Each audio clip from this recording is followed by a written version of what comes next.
Welcome to Reston's African American Legacy Program.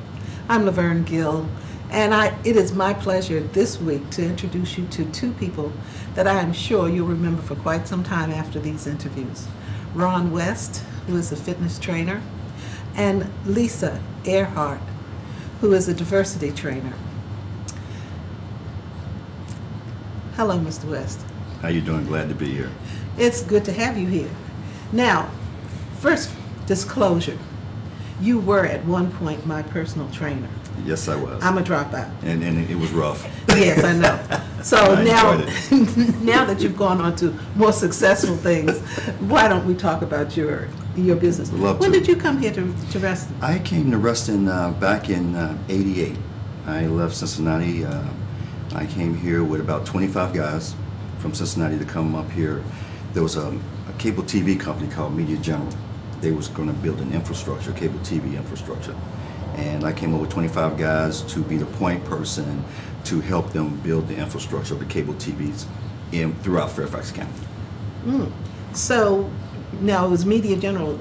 Was that a predecessor to some other company? It's like, Media General is like, the Comcast and people of that nature, but it was a cable TV company, and one of the biggest ones around in this area. Okay. So you were an engineer? Actually, I came up, I had my background is chemical engineering, that's what I went to school for, but I really didn't like it, so I got out back in the 70s, bought me a little truck, and I started going around the country building telecommunication systems. That's how I made my way here. So I do have an engineering background, but more on the technical side of how to build TV systems, cable TV systems, and turn them up and so forth. Wow. Well, now what year was that?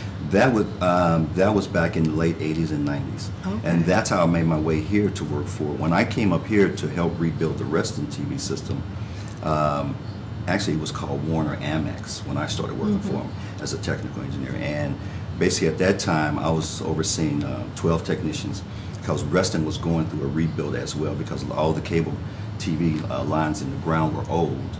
So they wanted to upgrade everything. And my job was to get up there, pull up all those old lines and install new lines and run new lines to people's homes and so forth. So how did you make the transition from that to what you're doing now? Got married back in the late 80s. Started picking up a that'll lot of weight. you.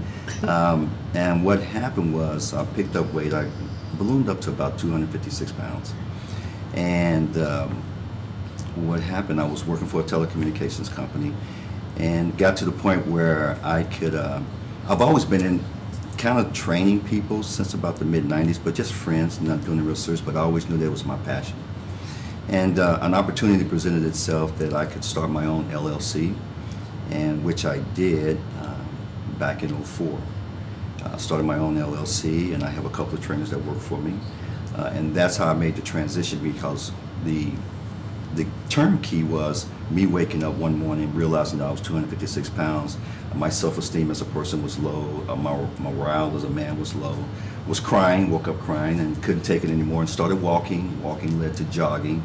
Jogging led to entering races. And it took me about almost 2 years, a little over 2 years, to get the weight down from 256 down to 168, 170-ish.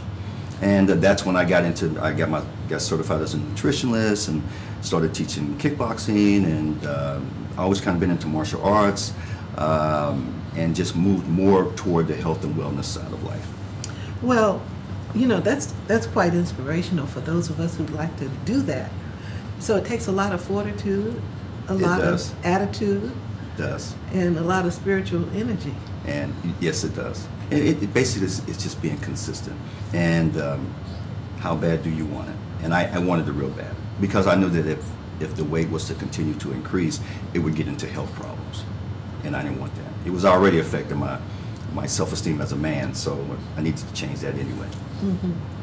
Well, so then you became a personal trainer? I became, well, actually what happened, when I made the switch from having a corporate job to becoming a trainer, I only had one client, so I had to go around. I was teaching at about 20 different clubs in the area between here and DC. I've taught for the NRO, I've taught for the USA Today, I've taught for Freddie Mac, I've taught at all the sporting healths, all the goals in the area, and other fitness companies as well. And what happened, I started building a network. So one client turned around, now it's up to 65 plus, so I started dropping the health clubs, and now just, you know, I just have the place where I'm at right now, and all my clients come over there, and I run my wellness program out of there, and I teach class, I still teach kickboxing, and so I'm you blessed. have one location where people come to you. Right, the location that I am is right here in Reston, and I was fortunate enough to meet a gentleman that would allow me to work everything in his facility, so my business is being run up there right here in Reston. Well, you're not only a fitness trainer, though. You're an advocate for living healthy, I clean, am. eating clean, I am. and living a healthy life. I am. So give us some of your tips. Well, you know, And I'm going to write that down. And you should. No, that's what I tell people. 80% of how we look is really about eating. I mean, we need to exercise to make that a joint effort, because sometimes people don't get the correlation between, they think that if they exercise, they can go out and eat whatever they want to eat. And you can, but to a certain degree.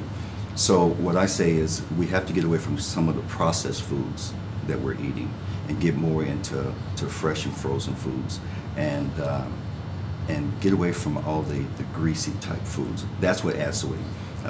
Carbohydrates, if they're out of whack, adds to weight. If your sugar intake is out of whack, adds to weight. So there's a lot of things that go into the formula. So now that we're near the holiday season, you don't eat any of these things that we usually eat during the holidays, do you? I do. Oh. But what I do is, as I tell my clients and myself, the week prior to the holiday week, I dial back my calorie intake. So if I'm up around, just say if I'm up around 2,000 intake a day, I'll dial it back some, so when I go into the holidays, I can eat what I want to eat and not come out of it picking up 5-10 pounds. Well, I'm going to try that. Because I'm still going to have my chitlins. See, I didn't want to go there. I didn't want to go there with you. But I do understand. But you know, we're really glad to have you, and we're glad to have the kind of advice that you provide to us, because My I pleasure. think so often we forget that living healthy means just basic things, and also exercising as much as possible. So I will be returning to you as a personal trainer. I hope you do. I enjoyed it. Yes, but also I want to thank you for what you've done for Reston, because although you're modest in what you say, I know that a number of people have benefited from the kinds of advice and the kind of training that you've provided. Thank you. And so I want to say thank you for making our lives much better and richer and clearer as we go about our business of trying to live healthy lives. Thank you so so we much. have just a little token for you, Oh, thank you so much. because we consider you one of Reston's African American legacy heroes Thank you so much. and pioneers.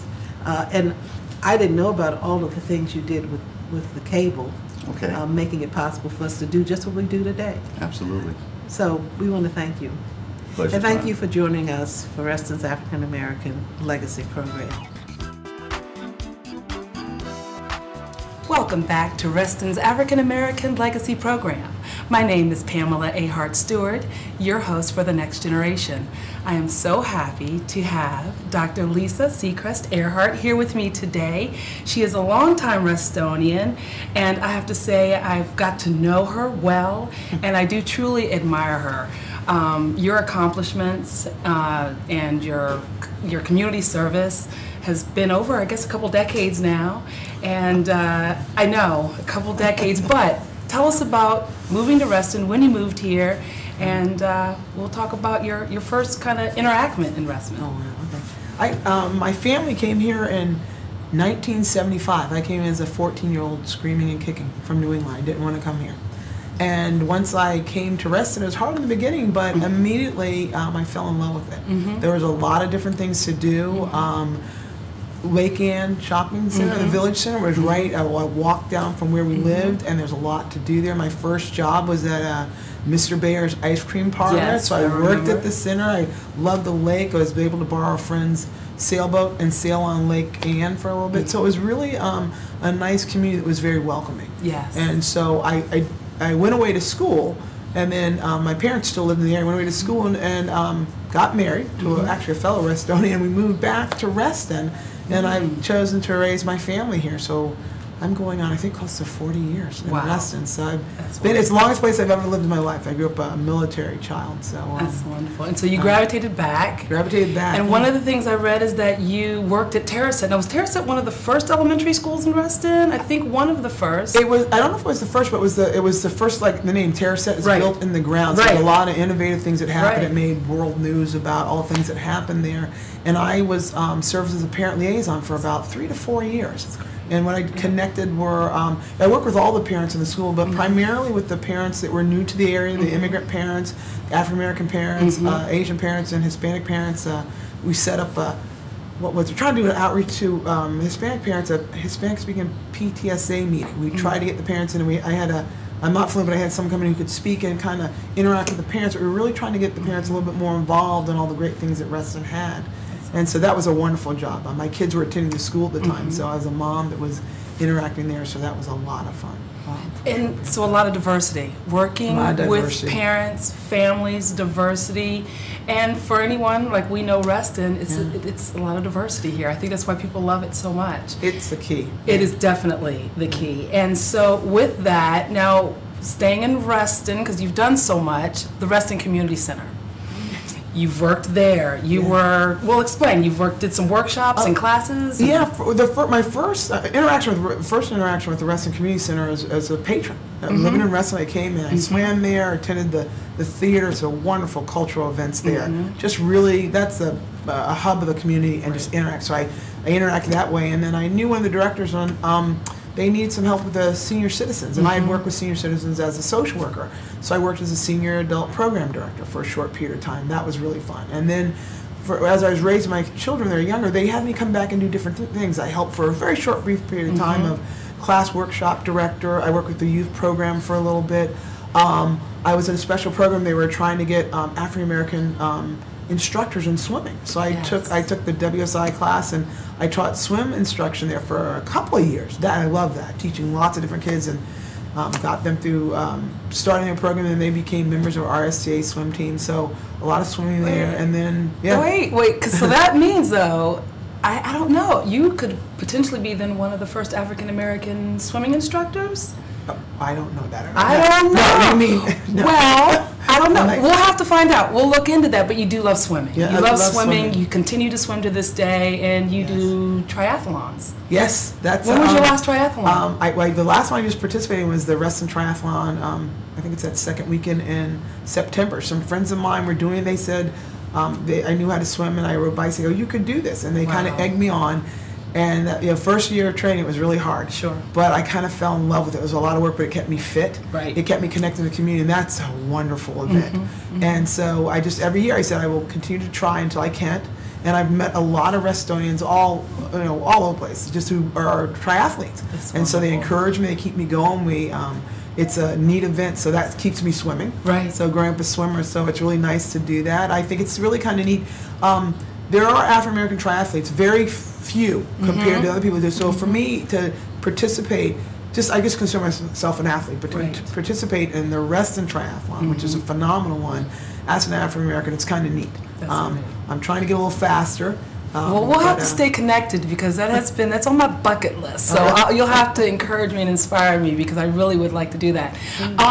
So the Reston Community, it doesn't end there because you're still a great part of the Reston Board of Governors there. Yes. So explain what you do with that group of great people. Oh yeah, a wonderful board. The current director of the center is Lila Gordon, and she's wonderful. And a few years back, people in the community from time to time said, "You should run for the board. You're so involved." Like, no, I was too busy. And there was a position a few years ago, and at the encouragement of another Restonian who was retiring from the board, I thought I'd run. And a lot of people, I always know a lot of people in Reston being here long, but I didn't know how many people knew me. Right. And people go, oh, you're running, I voted for you. It was really interesting, and it was exciting. It's like, oh, I really, in different ways, made an impact in the community. So serving on the board has been wonderful. I thought I knew Reston really well, but serving on the Board of Governors has opened up to a whole lot of other things. I've done some work at the when I'm involved with things in the community, there's a lot of volunteer things that the community center does. So it opens you up to really seeing not just how much the community center serves the community, but how as a board member you can give back in a different way and meet a lot of people. So and it's important. You've lived here for so many years, and things change. So it's nice to be a part of that. So you can, well, thank you for that, because the board is very important to have such a, like you said, the impact that you heard from others with the board. Now, something else I want to talk about, you got your PhD. With everything else you've done, you got your PhD. Tell us about that. And you're a professor and lecturer? Yes, I always wanted to get my PhD, but when I was raising children, it was going to be a hard thing to do, and I figured I have to do the right timing. And then about 8 or 9 years ago, I decided I was going to go, and I went to Catholic University and did full-time and loved it. Was very involved, but my interest I'm a professional social worker, and so my interest was diversity issues, focusing on race and ethnicity. And growing up where I did, being a child of the world, going all around, and then living in Reston, such a diverse community, I really honed on my life experiences, and I put the academic part together. And so my PhD is in clinical social work, but I kind of focus on the concentration on race and ethnicity issues and diversity. So I incorporate that in all my giving back in the community, and everywhere I go I kind of talk about it. Some I've done mostly pro bono, assistance, or I should call it assistance, or training or consultation within the Reston Herndon area. And I'm starting up my own business where I do consulting. I've done it off and on for 20 years, and now I'm really trying to do a lot more of it. But I do just a lot of education about the whole issue of, even though we are a diverse community and racial issues, race is a big issue in our country as a whole, but people can and do get along, and there's ways to do it. I mean, Reston's a perfect example of it. It's not this perfect society, but people live and get along. They deal with some struggles, but I put that part of how you can get together and really help. And there's lots of things I say, like, for example, I'm thinking about the Reston Community Center, the board, or just the community center in general. You go in there, you see everybody. It's like a little United Nations in there. And like I said, that's the hub of Reston. It goes out. And then at Lake Ann Center, you see lots of different people. Even the town center, Reston really pulls that together. So I just try and take my skill set as a professional social worker, and like I say, my life experiences, and pull them into what I can do and how I can, people say serve the community. I just think it's how I live in my community. It's just the skill set I have. So if I can offer it back, it's just part of what I do. So, and it's enjoyable. I say this is such a neat place to live, and like I say, I've never lived any place so long, so it's kind of neat to say, like, yeah, I've been here since 1975, to watch Reston literally blossom and grow. When there were so few people here. I remember when the town center was a field, and there were actually animals in it. Or Temporary Road, which is so used right now, was the big road then. And Reston Parkway was Reston Avenue, and it was 2 lanes. You were in I remember. And it could take forever to get to one side, and the Ribs bus was little, and it was a little metro, not a little like Mercedes bus. It was very different. And even though Reston's grown, you still have the sense of community. It is. Some of the new people are like, oh, it's so big. And I said, the wonderful thing that brings you here is Reston, but don't, even though it's big in the newer things, because we really are, in the 21st century. The small town feel of Reston is wonderful. I think that's what has kept me here. I love the African American community here, also because it's diverse. Some people just think that, coming to Reston, you're talking about diversity in general. There's a lot of just diversity within that community, and people, as I said, well, I interact with everybody in Reston, but people, it's nice to come someplace and see that, be in a town where everyone can prosper. And coming here as a teenager and watching lots of people prosper is wonderful. So that's kind of, it just felt natural for me to stay in Reston. That's why I admire you. I do. I do. It truly is, because to your point, I mean, you've lived here for a long time, and there's a lot of opportunity. I think that's why I haven't left. I started my business here, and like you, when you just there's just the diversity that I love so much, and I've traveled, but I always come back. It's just something here that I can't find anywhere else. you're an entrepreneur. You just mentioned this. You have a business, 23 years. Yeah, it's not as, I watch all my other friends who are real entrepreneurs. I'm starting. I'm trying to make this be a little bit more. Right now, for a few years when I was working on my PhD, I was an adjunct lecturer at Catholic University, and now I'm assistant professor at the University of the District of Columbia.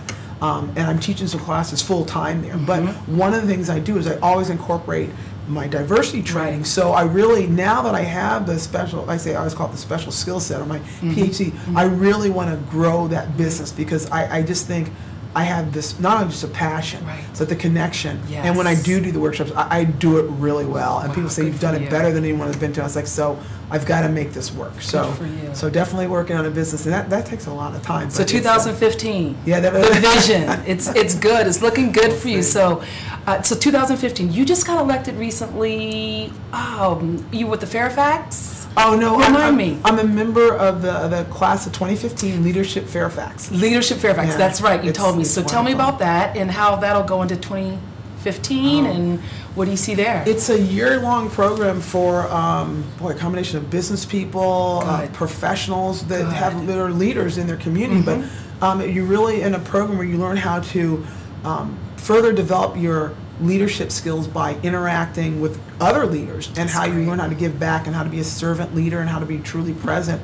And so we go all about all in different places in Fairfax County just to learn about how the county operates and really become connected in the larger Fairfax County. This is a wonderful county. I mean, it's I love it.